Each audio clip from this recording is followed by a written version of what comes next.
laquelle Allah subhanahu wa ta'ala a dû rappeler son prophète pour rappeler les Kouraïstes le bienfait que le bon Dieu les avait fait.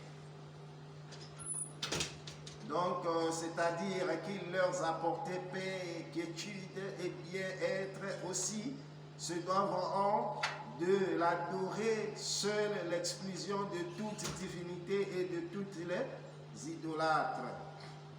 Donc, dans ce sens, qui obéit cette injonction se verra offrir la paix, quiétude, tant d'existence temporelle que dans la vie éternelle. Donc, par contre, s'en verra privé quiconque y désobéit. Il désobéit qu'on l'on juge par le verset coranique suivant. Ici, Inch'Allah, je crois qu'il y a eu une compréhension que nous allons continuer en cours. On vient maintenant de la sourate l'éléphant. La sourate l'éléphant aussi est descendue à Makka. Donc la révélation de cette sourate est descendue à la Mecque. Quand le bon Dieu dit Bismillahirrahmanirrahim, Alam tara kayfa fa'ala rabbuka bi ashabil fil Alam yaj'al kaydahum fi tadlil wa arsala alayhim tayran ababil tarmihim bihijaratin min sijil faj'alahum ka'asfin ma'kul. Sadaqallahu al-azim. Le bon Dieu dit au nom de Dieu le tout miséricordieux, le très miséricordieux. N'as-tu pas vu comment ton Seigneur a agi envers les gens de l'éléphant? N'a-t-il pas rendu leur ruse complètement vaine?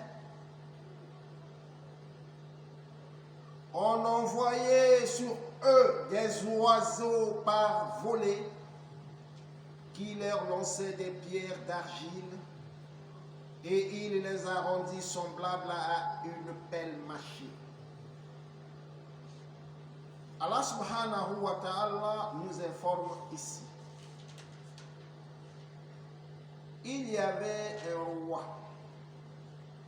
Il s'agit de l'un des bienfaits aussi de Dieu que Dieu a accordé à la tribu des Koraïstes, à savoir qu'il a préservé de l'agression des gens de l'éléphant. C'est un bienfait aussi d'Allah subhanahu wa ta'ala qui a préservé les Koraïstes du mal des gens des éléphants.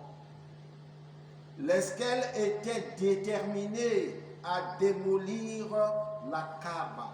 Ces gens-là sont venus pour démolir la Kaaba. Oui. C'est l'un des miracles qui s'est fait avant la naissance de Muhammad sallallahu alayhi wa sallam.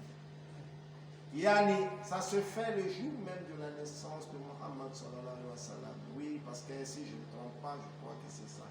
J'ai lu un kitab qui nous parle de ça, que le jour-là même où les éléphants sont venus, les gens de l'éléphant sont venus pour détruire la Kaaba, le bon Dieu a défendu sa maison. Et c'est un bienfait aussi pour les Koraïstes. Et a préservé de l'agression de ces gens de l'éléphant. On effaçait la trace de la face de la terre. Or, le Très-Haut réduise et anéantit les projets des assaillants, les jeta dans les garements et les désillusions, leur infligea les pires de déceptions. Ces gens suivaient